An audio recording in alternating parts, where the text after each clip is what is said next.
Boa noite, pessoal. Boa noite, professor. Boa noite, professor. Boa noite, professor. Boa noite. Um problema aqui no meu vídeo. Não estou enxergando vocês direito, mas vamos lá.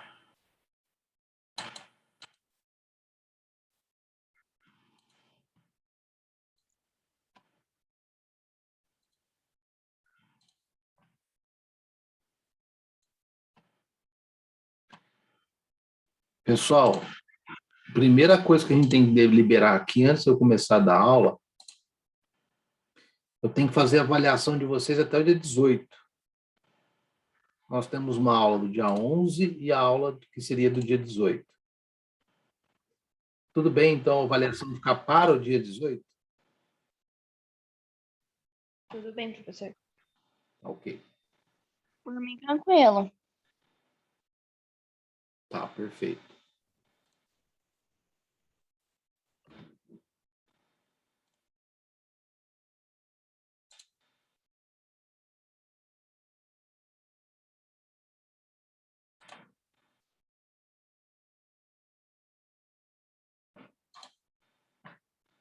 Olha só, pessoal.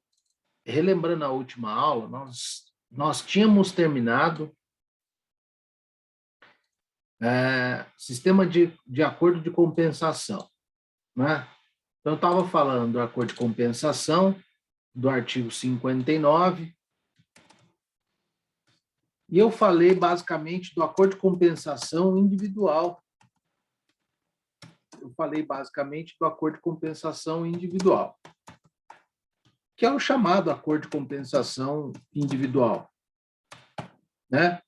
E eu disse para vocês que teriam duas formas de fazer um acordo de compensação. O acordo de compensação propriamente dito, que é o que nós já vínhamos estudando, e do outro lado nós temos o tal do banco de horas. E aí eu dei vários exemplos da semana espanhola, da semana inglesa, enfim, passei por um monte de situação aí para explicar para você o que é o acordo de compensação. Eu disse também que o acordo de compensação está lá no artigo 59 da CLT, né? Está lá no parágrafo 6º, que reconhece o acordo, que ele pode ser individual, parágrafo 6º, que ele pode ser um acordo individual, que ele pode ser um acordo coletivo, que ele pode ser um acordo expresso, que ele pode ser um acordo tácito, né? Que a compensação pode ocorrer dentro do mesmo mês, não só entre semanas ou na mesma semana, como é o acordo de compensação espanhola, como é o acordo de compensação inglesa. Tudo isso foi dito por mim. Eu disse a vocês também que o acordo de compensação, se a jornada extraordinária ela for vamos dizer assim, se essa jornada extraordinária ela for habitual, isso por si só não invalidaria o acordo de compensação, mas eu tenho que tomar cuidado com esse tipo de afirmação, né? Porque de repente você está compensando com sábado não trabalhado e começar a trabalhar todos os sábados efetivamente, significa que não tem mais um acordo de compensação. Então tem que tomar cuidado com essa afirmação. E aí hoje nós entraríamos na história do banco de horas. O banco de horas ele é um pouco mais simples, creio eu. Porque também é um sistema de compensação de horas. Ao invés de eu pagar as horas, eu as compenso. Então, também é um sistema de compensação. Só que agora, a compensação não é mais no banco de horas. A compensação não é mais dentro do próprio mês. E aí englobando na própria semana ou na semana subsequente, né? Dentro do próprio mês, como é no acordo de compensação, de forma estrita, vamos dizer assim, aquele acordo individual que eu cito ali. Nós temos, então, agora, a figura do banco de horas, e quando eu falo banco, é banco, banco de crédito, banco que você tem sua conta corrente. Pensa na história do banco e pensa na história da sua conta corrente. Porque no banco, você tem, quando você tira um extrato bancário, você tem lá, né? Você tem créditos, lançamentos créditos, que sabe que você tenha bastante créditos, e tem lançamento de débitos. E é a mesma história. Então, aqui, ora, o trabalhador tem créditos de horas, e ora, o trabalhador tem débitos de horas. Como assim, professor? O dia que ele não faltou, que ele faltou e não justificou a falta, o dia que ele chegou atrasado meia hora, essa meia hora ele vai ter que pagar, ele está em débito com a empresa. Em 3 dias que ele fez horas extras, em vez de ele receber as horas, ele vai gozar de uma folga. Então, ele tem crédito dessas horas. Por isso que a expressão é banco de horas. E aonde está regulamentado a questão do banco de horas? O banco de horas, ele está regulamentado no artigo 59, parágrafo 2º da CLT. Então, artigo 59, parágrafo 2º da CLT. Então, aqui, ó, o que ele fala lá? O parágrafo 2º. Ele vem aqui e diz assim: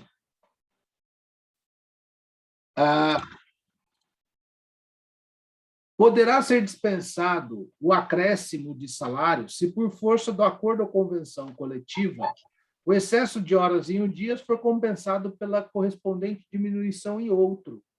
Então, observe que ele fala assim: poderá ser dispensado o acréscimo de salário. Então, vou chamar a atenção aqui, vou recortar essa informação. Então, o acréscimo de salário poderá ser dispensado, ou seja, isso é igual a não pagamento de horas extras, e sim compensação de HE. Se por força de acordo coletivo, o excesso de horas em um dia for compensado correspondente outro dia. Ele não está dizendo que é no mesmo mês, ele não está dizendo que é dentro da própria semana, ele não está dizendo que é na semana subsequente. Falou outro dia. De maneira que não exceda o máximo de um ano. Aí que muda a história. Então, olha, em outro dia, de maneira que não exceda máximo um ano. O período máximo de um ano. Se você viu essa informação aqui, significa que é banco de horas, não pode ser acordo de compensação, porque acordo de compensação só pode haver a compensação no mesmo mês, ou na própria semana, ou na semana subsequente. Então, se você viu a informação de que pode ser compensada as horas até um ano posterior, significa que nós temos sistema de banco de horas. E aqui eu quero chamar um detalhe para a seguinte situação. Mas vamos continuar a leitura do artigo aqui. A soma das jornadas semanais do trabalho prevista não seja ultrapassado o limite de 10 horas. E aqui eu já expliquei para vocês. Todo mundo só pode trabalhar 10 horas por dia, sendo 8 horas de jornada normal e 2 horas de extraordinária, de horas extras, HE. Então, isso daqui a gente já viu. Só que ele fala assim, eu vou repetir a leitura, poderá ser dispensado o acréscimo de salário se por força do acordo ou convenção coletiva, o excesso de horas de um dia for compensado com correspondente diminuição em outro dia, de maneira que não exceda o período de um ano, a soma das jornadas semanais de trabalho previstas. Esse prazo de um ano, o artigo está fazendo referência a acordo coletivo de trabalho ou convenção coletiva de trabalho. Então, banco de horas, cuja compensação possa ocorrer em um ano, tem que ser por meio de acordo coletivo de trabalho, ACT, ou convenção coletiva de trabalho. Qual que é a diferença entre um e o outro, professor? A diferença é que o acordo coletivo é sindicato dos empregados negociando com a empresa X. Sindicato dos metalúrgicos de Taubaté negociando com a Volkswagen. Quando sai frutífera essa negociação, nós temos um acordo coletivo. Quando eu tenho sindicatos empregados metalúrgicos, negociando, por exemplo, com as empresas de metalurgia do estado de São Paulo, eu tenho uma convenção coletiva, são entre 2 sindicatos. Então, banco de horas, para que a compensação ocorra num prazo de 1 ano, há necessariamente que ser através de acordo ou convenção coletiva. Pergunto, pode o banco de horas ser instituído por acordo individual, nesse caso, para as horas serem compensadas em 1 ano? Não pode, né? Só por banco de horas. Acordo individual não pode. Acordo individual, 1 ano de compensação de horas? Não pode. Só por acordo coletivo ou convenção coletiva. Tudo bem até aqui?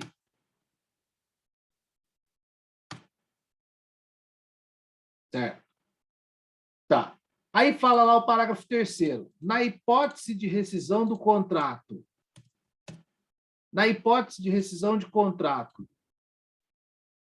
sem que tenha havido compensação integral na jornada extraordinária, na forma do parágrafo 2º, ou seja, banco de horas, e do parágrafo 5º, o trabalhador terá direito ao pagamento das horas extras não compensadas, calculadas sobre o valor da remuneração na data de demissão.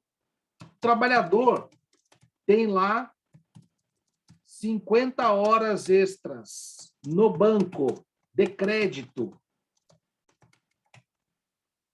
E ele foi mandado embora com essas 50 horas que ele tinha de crédito com a empresa. Foi dispensado sem justa causa.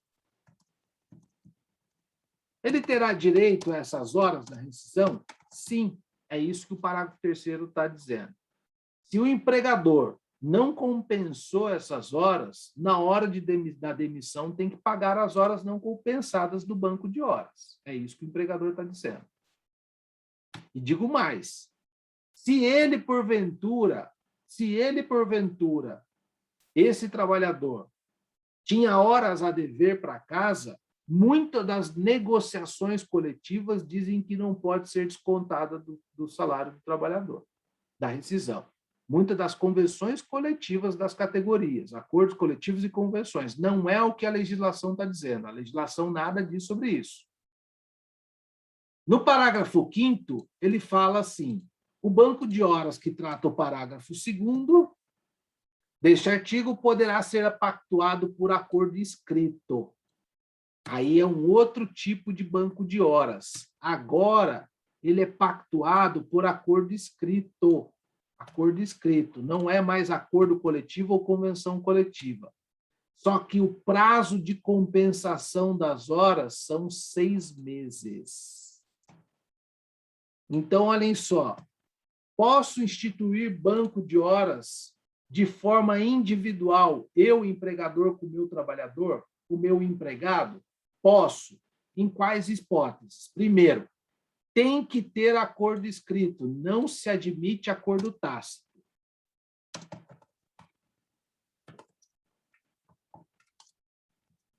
Não se admite acordo tácito. E segundo, se o acordo for individual, as horas devem ser compensadas no prazo máximo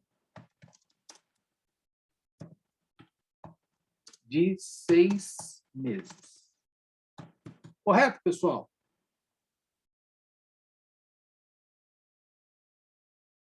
Correto ou não? Correto. Correto? Beleza. Correto. Sim. Pessoal, sim. Pessoal, o seguinte, eu creio que aqui não. Eu estou fazendo um pouquinho de confusão. Deixa eu ver só meus vídeos, mas nós não chegamos no intervalo entre a jornada, né? Do artigo 71.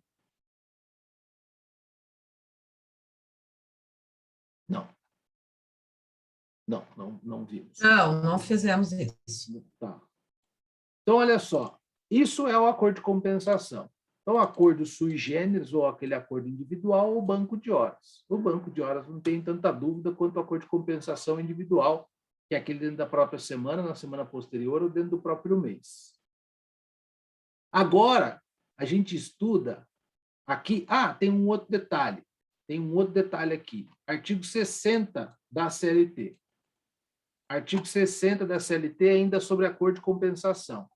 Nas atividades insalubres, assim consideradas as constantes dos quadros mencionados no capítulo da Segurança e Medicina do Trabalho, que é a NR 15, Norma Regulamentar número 15, ou que nelas venham a ser incluídos por ato do Ministério do Trabalho, Indústria e Comércio, quaisquer prorrogações só poderão ser acordadas mediante licença prévia das autoridades competentes em matéria de higiene do trabalho, as quais, para esse efeito, procederão os necessários exames locais e a verificação dos métodos e processos do trabalho, quer diretamente, quer por intermédio de autoridades sanitárias federais, estaduais, municipais, com quem entenderão o entendimento para tal fim.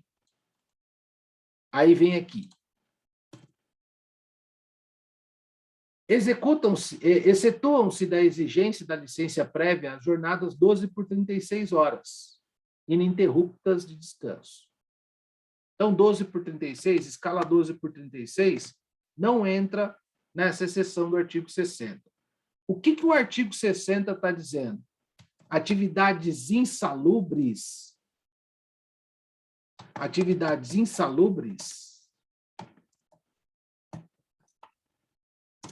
não pode haver prorrogação de jornada.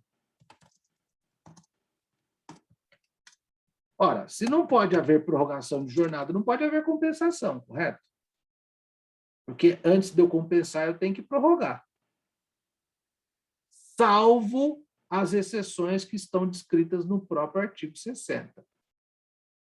Então, assim, nas atividades insalubres consideradas as constantes do quadro mencionado no capítulo Segurança e Medicina do Trabalho, ou que nelas venham a ser incluídas pelo MTE, quaisquer prorrogação só poderão ser acordadas mediante licença prévia das autoridades competentes em higiene do trabalho. A autoridade competente em higiene do trabalho é o próprio Ministério do Trabalho e Emprego, as quais, para esse efeito, poderão aos necessários exames locais e a verificação dos métodos e processos de trabalho. Então, vai ter que auferir como é o local de trabalho para poder autorizar se vai ter horas extras ou não. Certo? Quer diretamente ou por intermédio de autoridades sanitárias federais, estaduais ou municipais. Então, o Ministério do Trabalho ou através dessas autoridades sanitárias aqui, que terão autorização ou darão autorização para que essa empresa, nas atividades insalubres, façam horas extras. Algumas doutrinas e alguma jurisprudência entendem que isso nem tem mais aplicação, tá? Mas é o que está na lei lá, então vamos seguir o que está na lei. Sabe-se que uma grande discussão dessa portaria do Ministério do Trabalho, o Ministério do Trabalho tem uma atividade delegada, uma atividade legislativa delegada. Por isso que eles lançaram a portaria dizendo que as pessoas que não se vacinarem não podem ser mandadas embora. Porque eles têm uma atividade delegada. O que está em conflito aí, o que tem muito jurista dizendo, é porque eles podem regulamentar normas de higiene, saúde e segurança do trabalho, como a NR15, a NR16, de insalubridade, periculosidade, etc. e tal, mas não podem criar condição de extinção ou não de contrato. Só haveria essa possibilidade através de lei federal, uma lei ordinária, através do Congresso Nacional. Então, há uma discussão se a portaria é constitucional ou não nesse sentido. Mas o Ministério do Trabalho e Emprego ele tem um poder derivado legislativo. Então, tanto é que, através de portaria, o Ministério do Trabalho e Emprego, por exemplo, criou a norma regulamentar que fala sobre a insalubridade, sobre a periculosidade. Isso é norma com plena vigência. Só que regulamenta questões de segurança, medicina e higiene do trabalhador. Não é que nem a portaria que impede a demissão daqueles que não querem tomar vacina, porque aí está falando de extinção de contrato. Basicamente, a discussão é muito mais além, mas a grosso modo é isso. A grosso modo é isso. Então, olhem só. Aí encerra. Alguém tem alguma dúvida? Aí encerra essa questão do artigo 60, do acordo de compensação e do banco de horas. E agora a gente tem que estudar o intervalo intra-jornada. E intra é porque é dentro da jornada. Então, se eu trabalho 8 horas por dia, eu tenho que ter um intervalo. Ou não? Isso eu tenho repetido. Só que o que o artigo 71 da CLT vai trazer? Artigo 71. 11 horas, professor? O artigo da 71 da CLT vai falar o seguinte, esse é o intra-jornada. Esse é o intra-jornada. Tá? Ele fala assim, jornada de 4 horas até 6 horas, 5 horas até 6 horas, se for 6 não vai dar, 5 horas e 59 minutos, até 6 horas, vai. São 15 minutos de intervalo. Jornada de até 4 horas não precisa de intervalo. E jornada superior a 6 horas, 1 hora no mínimo de intervalo, limitado a 2 horas. Aí, como tudo, salvo negociação coletiva ou, e aí a gente vai ver lá. Vamos dar continuidade aqui. Artigo 71. Em qualquer trabalho contínuo cuja duração exceda 6 horas, é obrigatória a concessão de um intervalo para repouso e alimentação. Então, a gente descobriu aqui que o intervalo intra-jornada é de repouso e alimentação.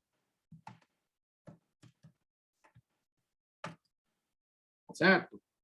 Repouso e alimentação. É obrigatória a concessão de um repouso e alimentação de, no mínimo, 1 hora. Salvo acordo escrito ou contrato coletivo em contrário, não poderá exceder a 2 horas. Salvo negociação coletiva,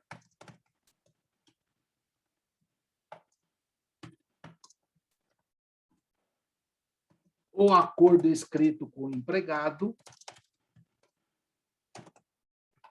não poderá exceder o intervalo 2 horas. Essa norma de intervalo, ela tem um substrato na Constituição Federal. As normas de descanso sempre terão substrato na Constituição Federal. E qual que é o grande estandarte? Qual que é a grande bandeira dessas normas de intervalo? A preservação da integridade física, mental, intelectual, da higiene, da saúde do trabalhador.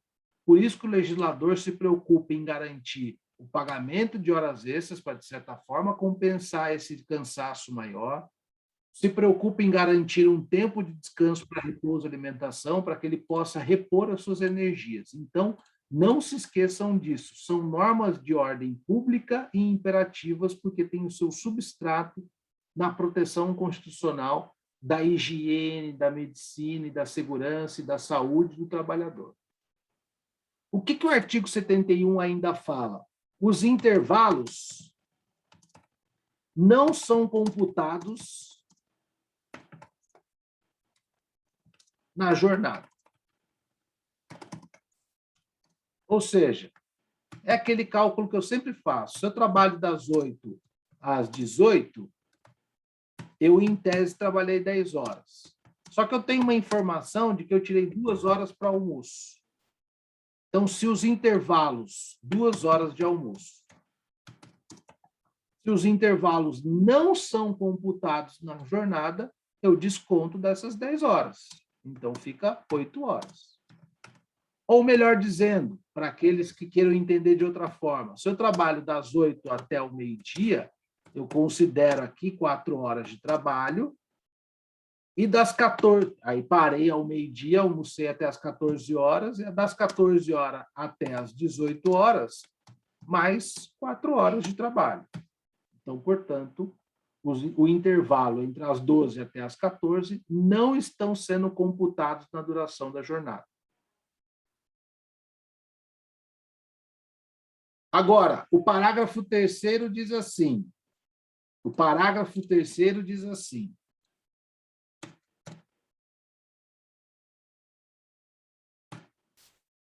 O limite mínimo de 1 hora para repouso ou a refeição poderá ser reduzido por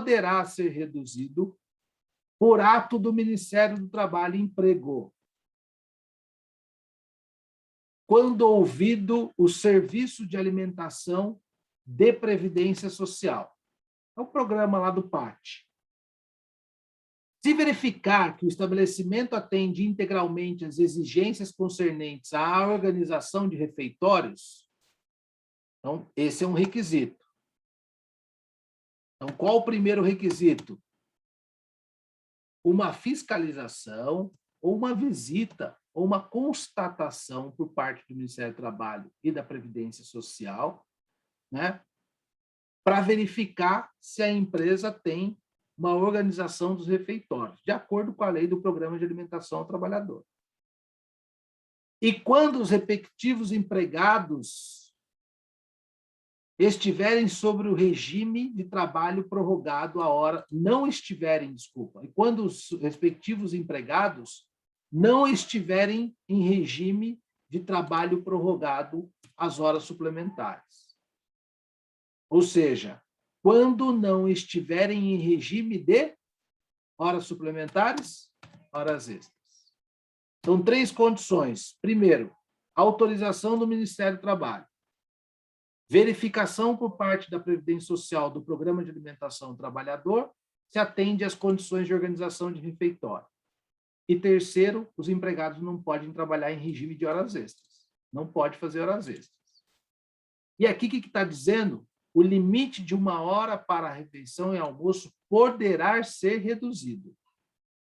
O que a jurisprudência entende? Aqui tem que haver participação do sindicato para fazer essa redução. Não basta a autorização do Ministério do Trabalho. Tem que haver um acordo coletivo. Então, além do que estipula o parágrafo 3º, essa empresa tem que negociar com o sindicato em acordo coletivo para poder reduzir o intervalo. E tem uma outra norma, que é uma norma nova agora, que é o artigo 611, que vai tratar da redução do intervalo também para almoço. Do intervalo intra-jornada, desculpa, dentro da jornada. Então, ele vai falar assim,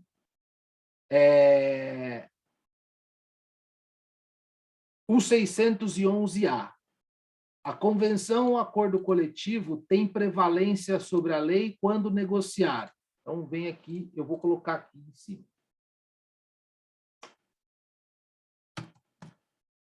Eita. Professor, qual é esse que você está falando? Desculpa.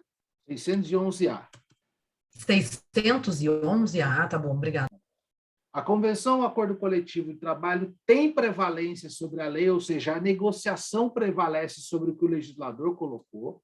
Aí ele fala aqui no inciso 3º, intervalo intrajornada, respeitado o limite de 30 minutos para jornadas superiores a 6 horas. Ou seja, esse tema, esse artigo, é tema de repercussão geral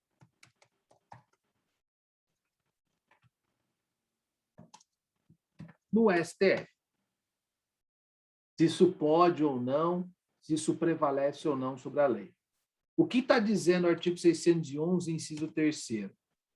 Que através de negociação coletiva, negociação, cito, acordo coletivo de trabalho, sindicatos empregados versus empresas, ou convenção coletiva de trabalho, sindicatos empregados, sindicatos empregadores negociando. Pode haver a redução do intervalo para 30 minutos, quando a jornada for superior a 6 horas. porque é superior a 6 horas, eu tenho que conceder no mínimo 1 hora de almoço para o trabalhador. Agora, eu pergunto aos senhores, e alguém poderia se arriscar a responder. Se porventura eu desrespeitar esse intervalo, eu, empregador, obviamente, né? Porque se a norma tem caráter público, ela é de ordem cogente, o empregado pode escolher em tirar menos que 1 hora? Não. A norma é imperativa, tem caráter cogente, é um direito indisponível, tem que gozar de 1 hora, a não ser que tenha negociação com o sindicato da categoria. Agora, a pergunta é, se porventura eu, empregador, faço desrespeitar o intervalo entre a jornada, qual a consequência jurídica desse meu desrespeito?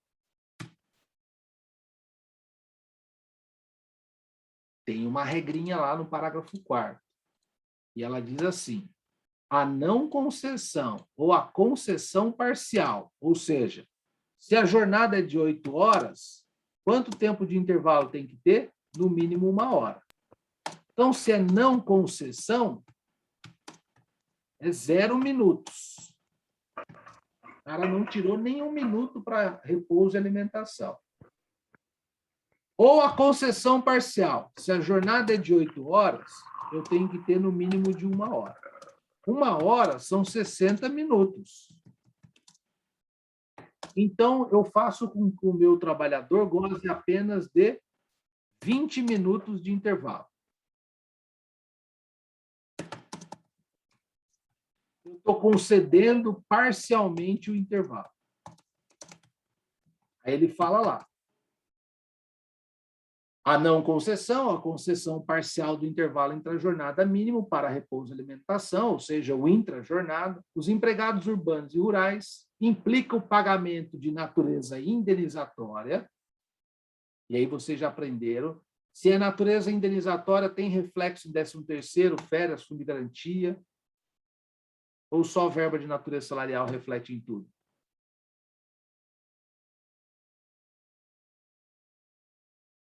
Então, se a natureza indenizatória, não tem reflexo.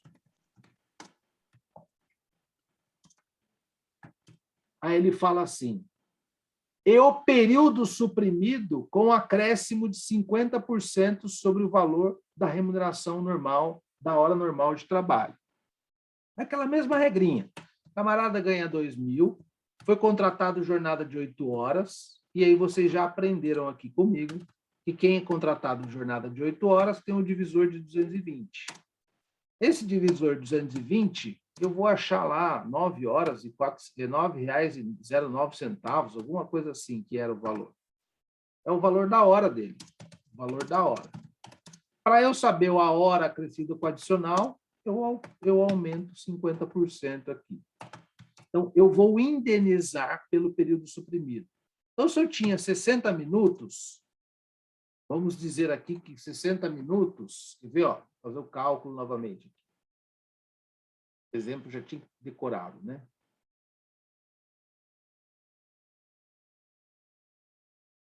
(9,09). Vai, Luciano, ajuda o professor aí, Lu. É 13,64, ó. Ó, 13,64 é o valor da hora com adicional. Então, para 60 minutos, regrinha de 3. Quanto vale a hora? 13,64. Ah, mas ele tirou 20 minutos. Quanto que foi suprimido dele? Luciano, vamos lá. Se eu faço o cara tirar só 20 minutos, quanto eu tirei dele? Quanto eu suprimi do intervalo dele? 40. 40 minutos. Restante, é.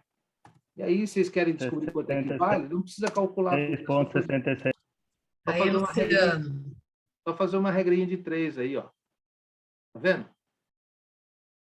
13,64 vezes 40 dividido por 60. Aí você descobre quanto vai valer os 40 minutos que ele te deveu, porque ele só concedeu 20 minutos e retirou de você os 40 minutos. E a lei fixou uma punição para ele, que é o pagamento de uma indenização correspondente ao valor da hora acrescida do adicional de 50%. Tá claro, pessoal? Podemos ir adiante? Bora lá. Beleza. Sim, pode. O parágrafo 5º do artigo, ele fala assim: o intervalo expresso no caput poderá ser reduzido ou fracionado. Então, olha aqui, de novo, reduzido ou fracionado. E aquele estabelecido no parágrafo 1º poderá ser fracionado. Então, o estabelecido no parágrafo 1º é o acima de 6 horas, 1 hora de intervalo. Mas aqui vocês vão ver que é para uma categoria específica, ou para mais de uma categoria, mas é um grupinho de pessoas específicas. Quando compreendidas entre o término da primeira hora trabalhada e da última hora trabalhada, desde que prevista em acordo e convenção coletiva. Então, olha só, desde que prevista em negociação com o sindicato. Não dá para fazer acordo individual. Ante a natureza do serviço, em virtude das condições especiais de trabalho, a que são submetidos estritamente, isso serve o parágrafo 5º aos motoristas,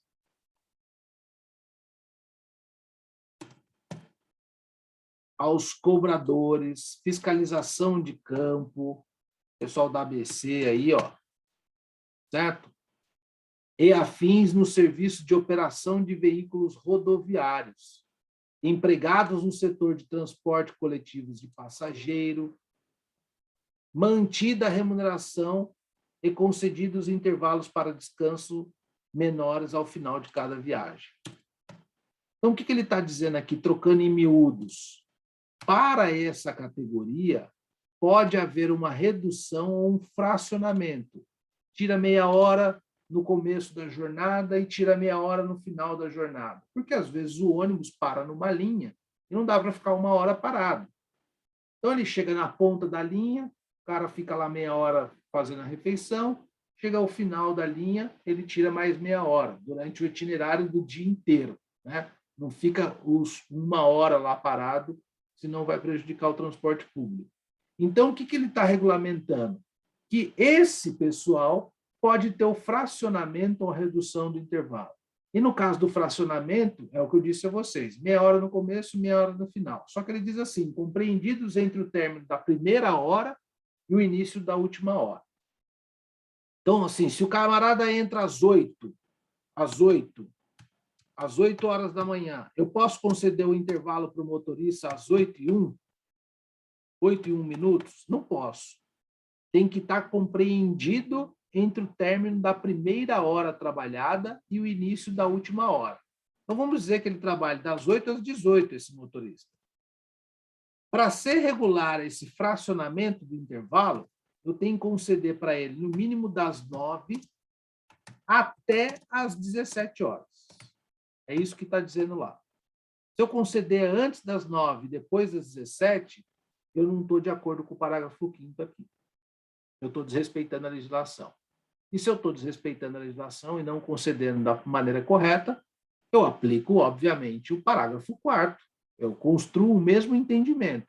Se aquele que suprime, ou aquele que não concede, aquele que suprime de forma parcial, ou aquele que não concede, tem uma pena, que é pagar o tempo suprimido de forma indenizada, se eu estou desrespeitando a lei, ainda que eu tenha concedido, eu posso efetuar o pagamento novamente. Quem paga mal, paga 2 vezes. Né? E aqui, se eu estou descumprindo o preceito legal, eu tenho que ter uma consequência. Então, eu poderia criar um entendimento que aplicar-se-ia o mesmo parágrafo 4º aqui nessa situação. Ficou claro, pessoal?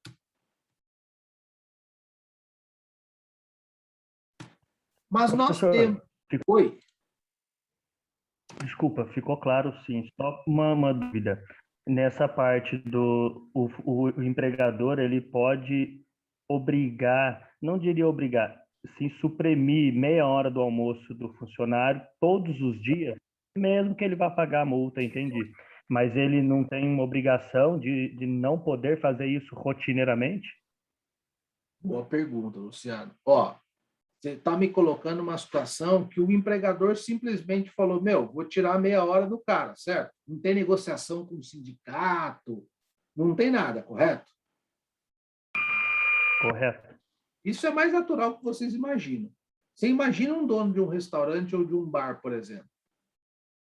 O restaurante funciona na hora do almoço. Você acha que eu consigo dar intervalo de 1 hora para todo mundo na hora do almoço? Eu tenho que me organizar lá, porque ainda mais para o cozinheiro, para o auxiliar de cozinha, é difícil. Então, às vezes, o que eu faço? Eu suprimo o intervalo da galera e toco o pau. É mais comum que vocês imaginam isso. Agora que o Luciano perguntou o seguinte, o empregador não tem negociação coletiva de redução nem nada, ele simplesmente está suprimindo meia hora do trabalhador, mas está pagando a indenização. Existe alguma consequência? Existe. Primeiro, que são normas que têm um cunho de proteção à integridade da saúde, da higiene, da medicina e da segurança do trabalhador. Ainda que você pague a indenização, você pode sofrer uma fiscalização do Ministério do Trabalho e Emprego, inclusive uma multa. Porque o legislador não idealizou que você fique pagando a indenização.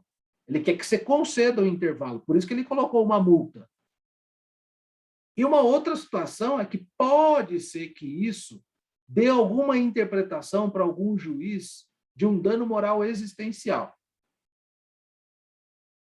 E uma outra situação que, de repente, você pode, ali por um excesso de cansaço, sofrer um acidente, que você está descansando um pouco no intervalo, e pode responsabilizar o empregador também. Você entendeu? Mas, via de regra, se não houver fiscalização, o cara está pagando o intervalo, fica por isso mesmo. Tá tudo certo. Excelente, muito obrigado. Certo? O intervalo interjornada, a doutrina costuma também chamar entre jornadas. Jornada não é a quantidade de trabalho que eu realizo num prazo de 24 horas? Se jornada é a quantidade de trabalho que eu realizo num prazo de 24 horas, o intervalo entre duas jornadas é entre quando eu encerro meu expediente num dia até começar meu expediente no outro dia. O artigo 66 da CLT, ele vai tratar aqui do que é o intervalo entre jornadas. Ele vai tratar aqui o que é o intervalo entre jornadas. Entre duas jornadas de trabalho, haverá um período mínimo de 11 horas consecutivas para descanso. Então, aqui eu faço assim para vocês.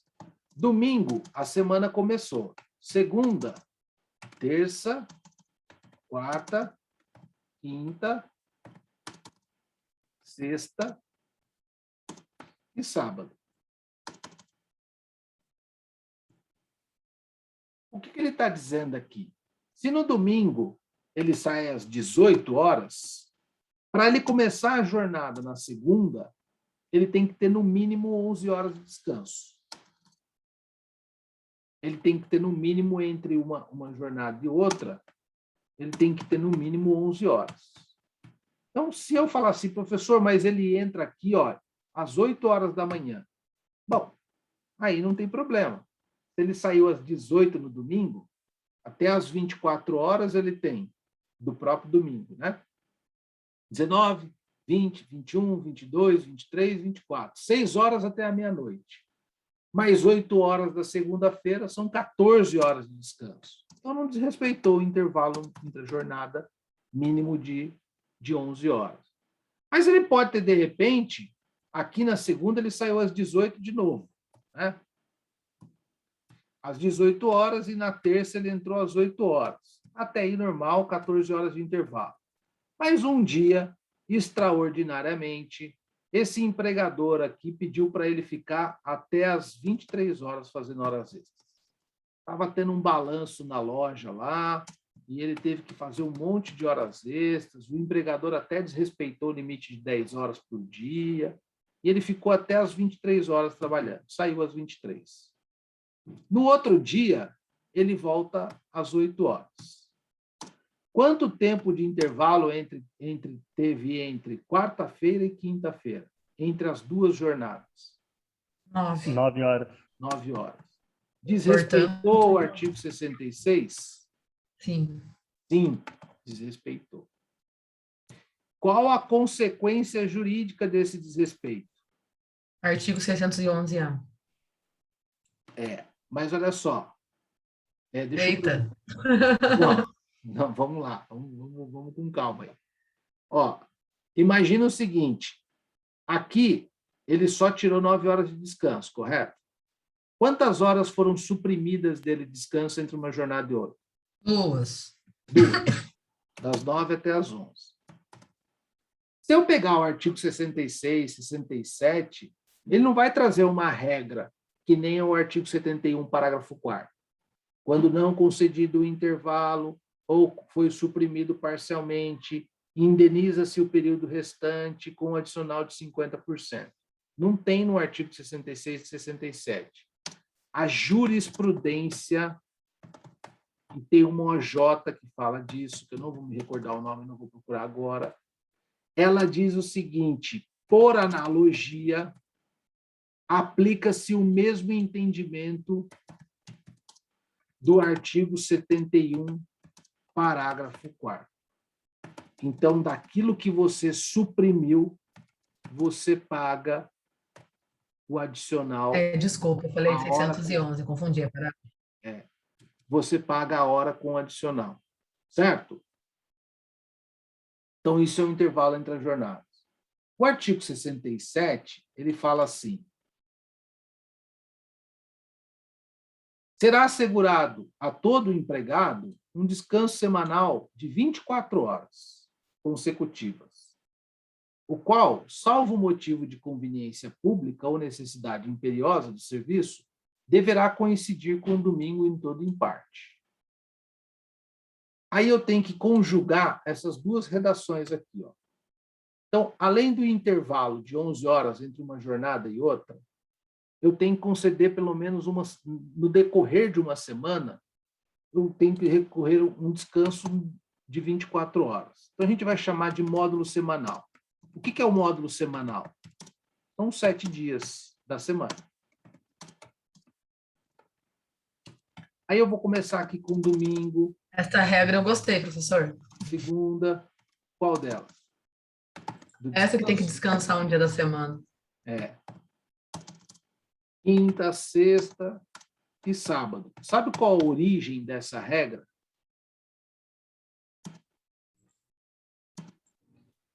Não lembro. A origem religião? da regra é a seguinte: nosso calendário é um calendário cristão, certo? A nossa O cultura, senhor comentou. nós somos um país extremamente católico, né? Pelo menos na nossa origem ele é católico. E o módulo do descanso semanal remunerado, ou DSR, e aqui a gente vai tratar do DSR ou RCR, nada mais é do que o reflexo do que aquilo que é bíblico. Deus fez o mundo em 6 dias e descansou no 7º dia. Por isso que o descanso tem que respeitar o módulo semanal de 7 dias. Posso dar o descanso para o trabalhador no 8º dia, no 9º dia, no 10º dia? Não posso. Eu tenho que respeitar essa condição do descanso ser dentro do módulo semanal de 7 dias. Certo? Então, olhem só. Eu tenho aqui eu trabalho. Aqui eu trabalho. Aqui eu trabalho. Aqui eu trabalho. Aqui eu trabalho. E aqui, folga do artigo 67. Folga de 24 horas.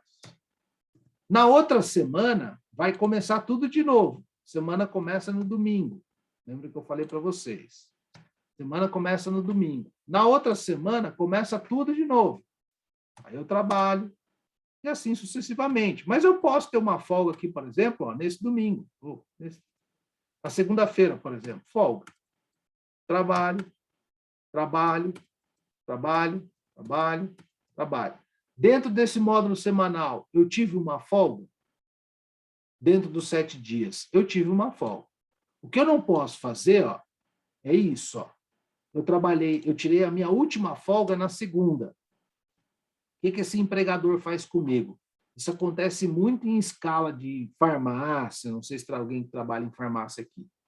Aí o cara vem aqui no domingo, trabalha de novo. Segunda, trabalha de novo. Na terça, trabalha de novo. Na quarta, trabalha de novo. Na quinta, trabalha de novo. Na sexta, trabalha, ele só folgou no sábado. Quantos dias ele ficou sem folga desde a última folga? Ele ficou 1, 2, 3, 4, 5, 6, 7, 8, 9, 10, 11 dias trabalhando direto sem folga. O que o legislador e a jurisprudência entende aqui? Desrespeitado o módulo semanal de 7 dias, é devido à folga da semana com um adicional de 100%. Porque a folga da semana tinha que ser para ele, no mínimo aqui, ó, se eu considerar a segunda que ele tirou, 1, 2, 3, 4, 5, 6, 7, na segunda-feira ele tinha que tirar folga de novo, para respeitar o módulo semanal. Então, como desrespeitou e ele ficou sem folga praticamente quase 11 dias, os tribunais têm entendido que isso daqui, por interpretação do artigo 67, é a aplicação de uma hora extra com adicional de 100%. Agora, eu quero que vocês entendam uma coisa. Quando eu falo descanso semanal remunerado, aí um outro detalhe aqui que eu preciso mostrar para vocês. Mas quando eu falo descanso semanal remunerado, o artigo fala ali, 67, deverá coincidir com os domingos, as folgas. Aí outras normas, artigo 68, 69, vai falar da autoridade pública. Eu não vou fazer um corte geral, vou fazer um corte geral disso sem adentrar especificamente nisso. A legislação, quando ela foi criada, ela foi criada num contexto histórico-social. Por exemplo, eu, na minha infância, não tinha coisas abertas aos domingos. E nós temos uma origem católica, uma criação católica, e a gente guarda os domingos. É bíblico, é pecado você fazer alguma coisa nos domingos, trabalhar e tal. Então, tinha algumas atividades que não abriam os domingos. Então, na minha época, quando eu era criança, eu não me lembro de supermercado abrir os domingos, talvez uma farmácia ou outra, mas não tinha açougue que abria os domingos. Tinha muita atividade econômica que não funcionava aos domingos. Só que as relações humanas, elas são dinâmicas e o mundo vai se transformando. Então, por exemplo, se você ler lá o artigo 68, ele vai falar sobre a autorização do Ministério do Trabalho e Emprego, sobre a autorização das leis municipais, estaduais e federais, sobre o funcionamento de certas atividades econômicas. O que o Ministério do Trabalho foi fazendo? Ele foi categorizando. Então, alimentação, farmácia, açougue.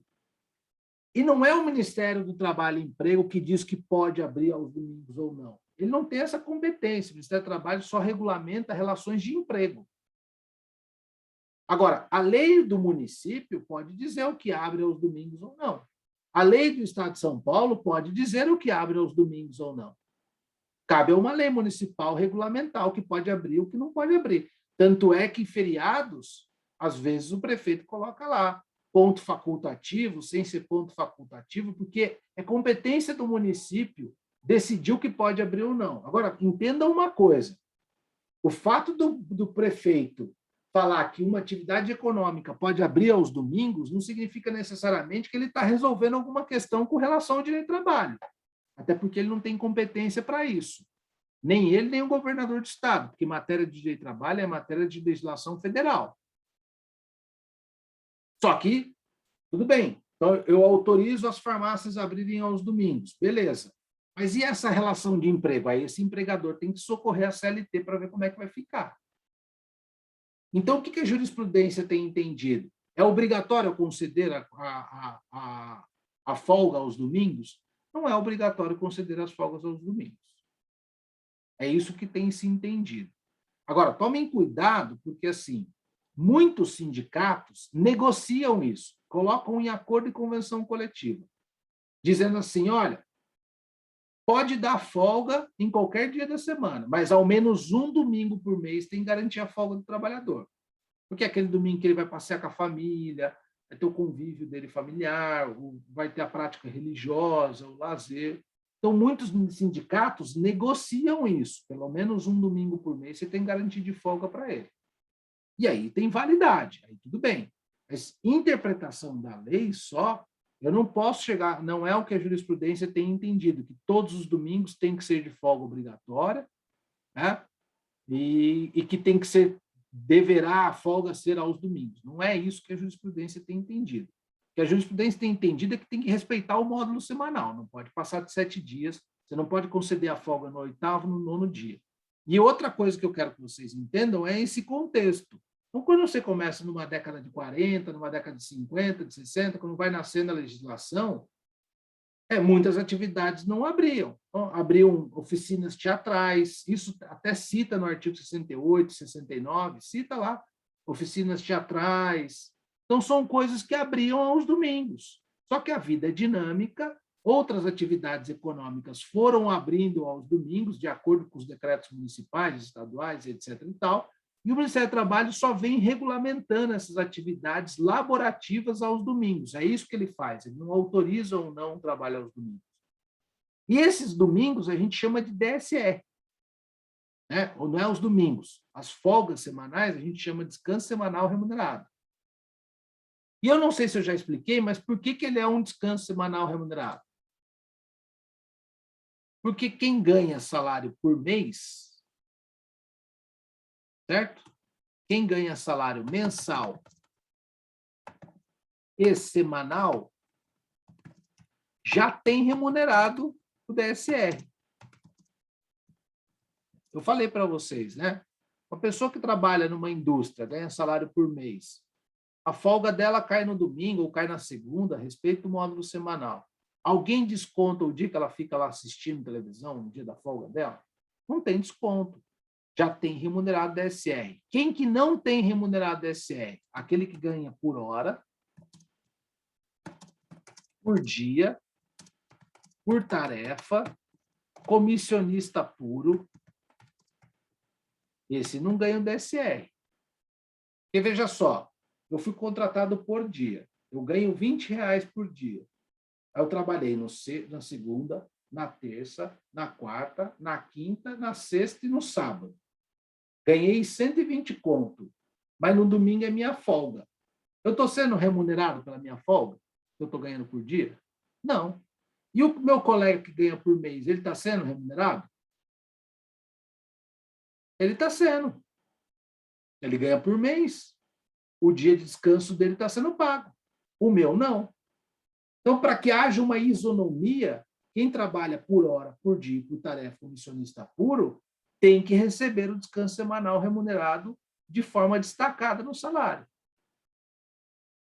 Correto, pessoal? Bom, aí o artigo 67 ainda, conjugado com o artigo 66, ele vai trazer uma regrinha que é assim, ó.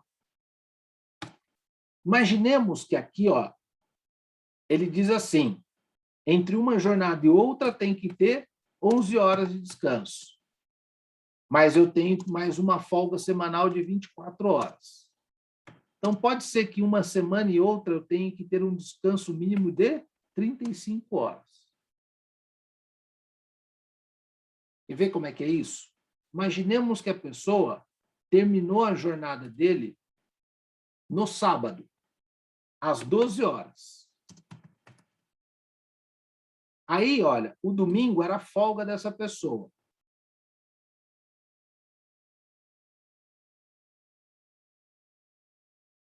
Domingo era folga.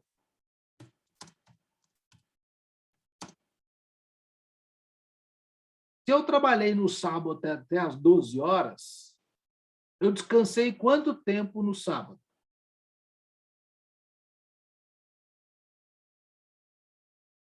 Deveria ser 11 horas, certo? Não. Não, ó, se eu trabalhei até Repete, às professor, 12, desculpa. deixa eu mudar a pergunta, ficou confuso. Se eu trabalhei até às 12 horas, do meio-dia até a meia-noite do sábado, eu descansei quantas horas? 12. 12. E aí eu folguei no domingo. Quantas horas eu folguei no domingo? O dia tem 24 horas, certo? 24 horas. Então deu 36 horas. Ó.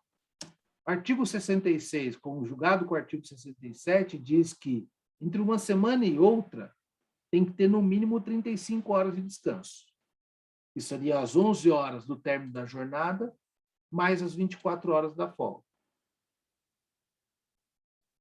Correto até aqui? Beleza. Aí, pessoal, de intervalo entre duas jornadas, era isso que tinha que ser dito. Certo? E agora, a gente tem a tal da jornada noturna, que está no artigo 73 da CLT. A gente, por obséquio, está em jornada noturna agora, porque são 22 horas e 4 minutos. Eu comecei a minha jornada noturna como professor aqui. Certo? Tadinho. Não, ele voltou. Ai, engraçadinho. Ele pegou você no pulo. Eu já estava querendo ir embora, né? Eu falei que você caiu, aí o bobinho do Luciano falou, espero que ninguém tenha machucado. Ô, pessoal, ó, depois eu quero combinar outra coisa com vocês aqui. Ah, não, era a avaliação dia 18, né? Já combinei, né? Então, olha só, jornada, para a gente terminar, até às 22h20, jornada noturna. É rapidinho aqui. Artigo 73. Nos casos de revezamento semanal ou quinzenal, o trabalho noturno terá remuneração sobre o diurno. Para esse efeito, a sua remuneração será acréscimo de 20% pelo menos sobre a hora diurna. Então, olha só. Adicional noturno. Adicional noturno de no mínimo 20%. Como é que eu calculo isso, professor? Mesma regrinha. Ganho 2.000 por mês. Se minha jornada é de 8 horas, meu divisor é de 220. A minha hora é 9,09. Só que agora eu multiplico para saber o valor do adicional. Multiplico por 20%. O meu adicional noturno, cada hora trabalhada, eu vou ganhar como adicional noturno 9,9 vezes 20%, 18, 1,82. É isso que é meu adicional noturno. Certo? Então, adicional noturno de 20%. A hora noturna, isso está no parágrafo 1º, a hora noturna, ela vale 52 minutos e 30 segundos. Ela não vale 60 minutos como está no relógio, como vocês aprenderam na escola. Tá? Isso daqui a gente chama de ficção legal. Então, no relógio, a gente computa 1 hora 60 minutos. Na nossa legislação, a gente trata que a hora noturna tem 52 minutos e 30 segundos. Ou seja, ela tem 7 minutos a menos e 30 segundos a menos. E por que isso? Porque o legislador, mais uma vez, preocupado com a integridade física, medicina, saúde, higiene e segurança do trabalhador, ele percebe que a jornada noturna é mais cansativa, é mais desgastante para o corpo humano. De maneira com que ele, reduzindo a quantidade de horas, significa que trabalharia um pouco menos e aí preservaria o corpo humano um pouco mais. Não sei se na prática acontece isso, mas essa é a intenção do legislador, certo? Eu poderia dizer para vocês que a cada hora no relógio da noite, por exemplo, nós estamos aqui, já viramos 22 horas e 9 minutos. Significa que eu estou em jornada noturna. Não sei se eu vou ganhar o adicional noturno. Não vou ganhar, já aviso a vocês. Não ganho. Mas eu deveria. Se eu fosse CLT, eu ganharia. Aí a questão é o seguinte. A cada 60 minutos, no relógio, quero que vocês entendam isso, corresponde, na jornada noturna, 52 minutos e 30 segundos. Significa que eu estou fazendo extra a cada hora, 7 minutos e 30 segundos. Vocês concordam comigo? E olha só, o meu relógio vai computar 60 minutos. Das 22 horas, se a gente ficar até as 23 horas, são 60 minutos, que é o real. São 60 minutos. Eu fiquei 60 minutos aqui dando aula para vocês, até as 23. Só que a jornada noturna é computada como? 52 minutos e 30 segundos.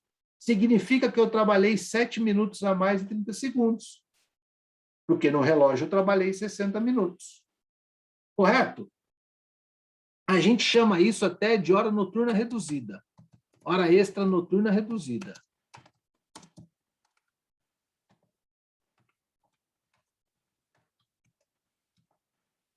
E qual é o horário noturno?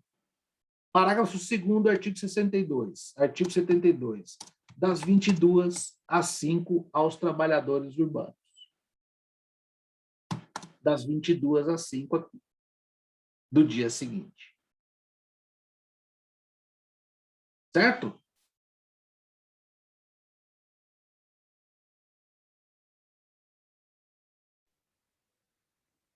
Parágrafo 3º.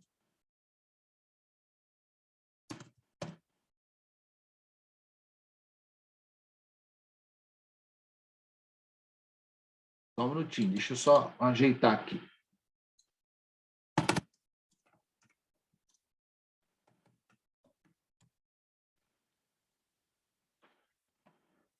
Parágrafo 3º. O acréscimo a que se refere o presente artigo, portanto, adicional de 20%, em se tratando de empresas que mantêm pela sua natureza e atividade trabalho noturno habitual, será feito tendo em vista os quantitativos pagos por trabalhadores diurnos de natureza semelhante, mesmo salário. Está dizendo que não pode haver salário distinto entre trabalhador noturno e diurno. Em relação às empresas cujo trabalho noturno decorra da sua natureza, da atividade, o aumento será calculado sobre o salário mínimo geral vigente na região do país, não sendo devido qualquer desse limite já acrescida a porcentagem. Não é isso. Tá?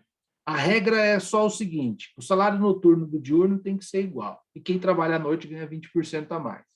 O resto aqui é firula do parágrafo 3º. Agora, com relação a esse horário, eu preciso dizer para vocês que o trabalhador rural tem uma diferença, aquele que atua na agropecuária, aquele que atua na pecuária e aquele que atua na agricultura. Na agricultura. Tem uma jornada diferenciada aqui, uma jornada noturna, né? Então, aqui, ó, artigo 7º da Lei do Trabalho Rural. Artigo 7º da Lei 5.889 de 1973. Lei do Trabalhador Rural. O que fala lá o artigo?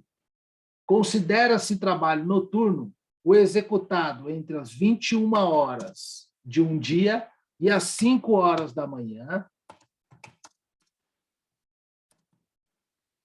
do dia seguinte na lavoura.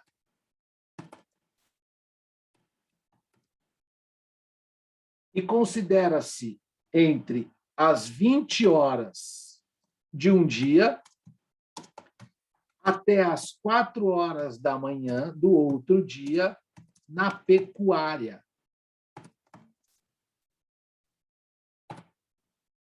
Certo, pessoal? Mas para o trabalhador urbano, das 22 às 5. Certo? Agora, o parágrafo 4º, ele diz assim: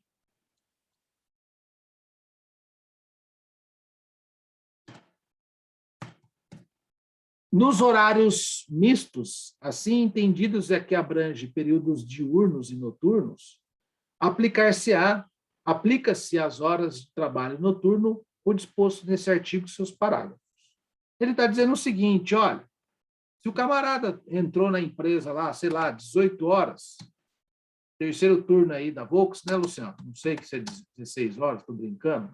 Entrou lá às 16 horas e saiu 1 hora da manhã. A única coisa que o parágrafo 4º está dizendo é o seguinte, das 22 a 1 hora, aplica-se a jornada noturna. Aplica-se ao que está tudo aqui no artigo. Então, das 22 a 1 hora da manhã, que nesse caso aqui, ó, ele tem um período de jornada diurna e um período de jornada noturna.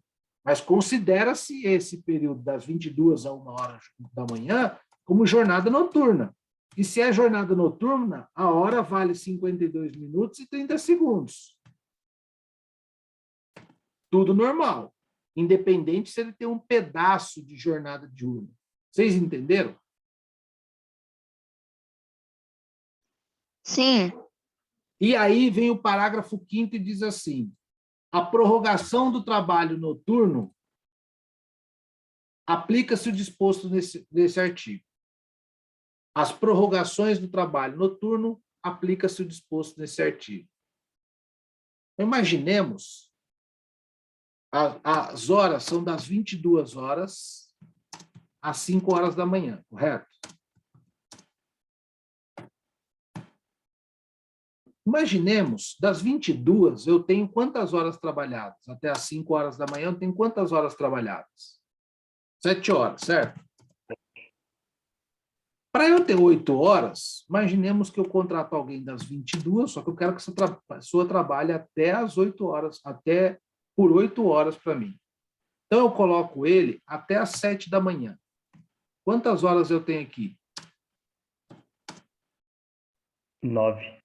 9 horas. E aí eu dou um intervalo de 1 hora, certo? Quantas horas? 8 horas. O que o parágrafo 5º está dizendo? As prorrogações do trabalho noturno aplica-se o disposto nesse capítulo. Ou seja, adicional de 20%, aqui também, ó. Aqui também no parágrafo 4º, ó, adicional de 20%, hora que vale 52 minutos e 30 segundos. O que é prorrogação? Aqui prorrogou, passou das 5 horas da manhã? As prorrogações do trabalho noturno aplica-se o disposto nesse artigo. Não prorrogou. Nesse exemplo aqui, prorrogou? A jornada noturna não era só até às 5? Essa jornada noturna não foi prorrogada até às 7 da manhã? Prorrogou, deu continuidade. O cara não saiu às 5, trabalhou até às 6 e trabalhou até às 7. O que o parágrafo 5º está dizendo?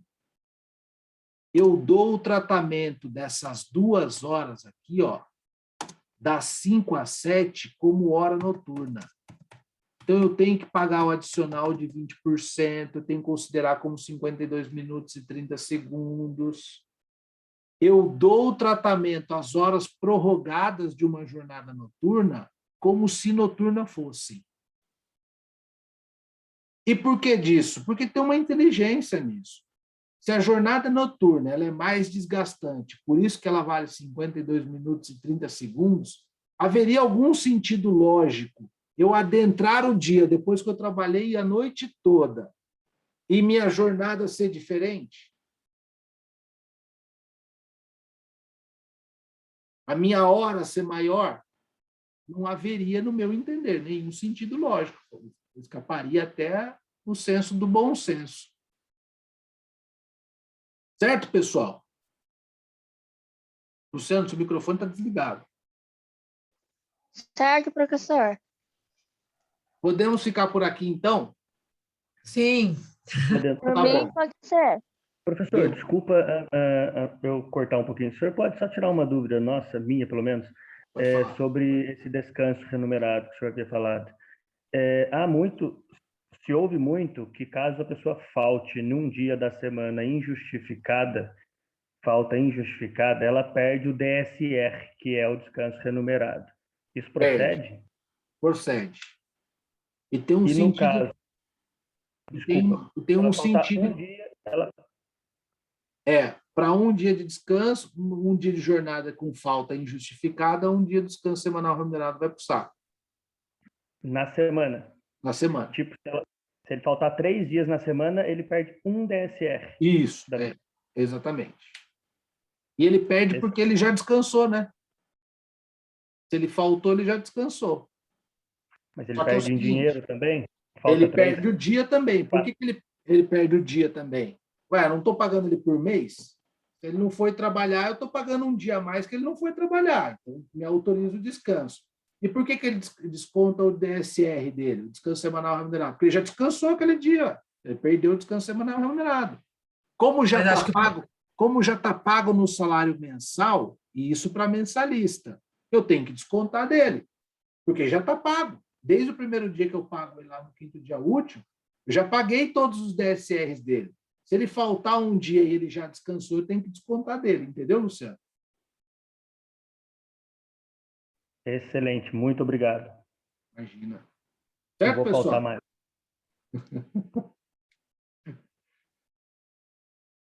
Podemos terminar? Sim, pelo amor de Deus. Muito obrigado. Antes que eu faça uma pergunta. Olha só, Deixa ela Rose. dormir, obrigado. Pelo amor de Deus, tá Eles desmaiando, né? dormiram. É, melhor acabar a noite, senão a Rô vai fazer mais perguntas. É, então tá bom. É que você está Grande trabalhando abraço. 4 horas da manhã, né? Não, o Luciano também, mas eu vou amanhã, vou sábado e ele não vai. Essa aqui eu trabalho, ela não, a diferença é essa. Entendi. Ah, é? Vou guardar isso, você vai ver. Um dia o mundo dá volta, Luciano. Não é ameaça, tá? Entendi. Olha, Então que tá isso bom, tá gravado, pessoal. hein? Tem o áudio aqui. É. Um abraço. Até mais. Professor, Então. É, tá edita sendo essa parte, gravado. pelo amor de Deus, edita. Pode deixar. Já copiei, já. Obrigado. Tchau, tchau, tchau. Um abraço, fiquem com Deus. Tchau, professor. Boa noite. Boa noite. Tchau, gente. Boa noite. Tchau, boa noite a todos. Boa noite, boa noite.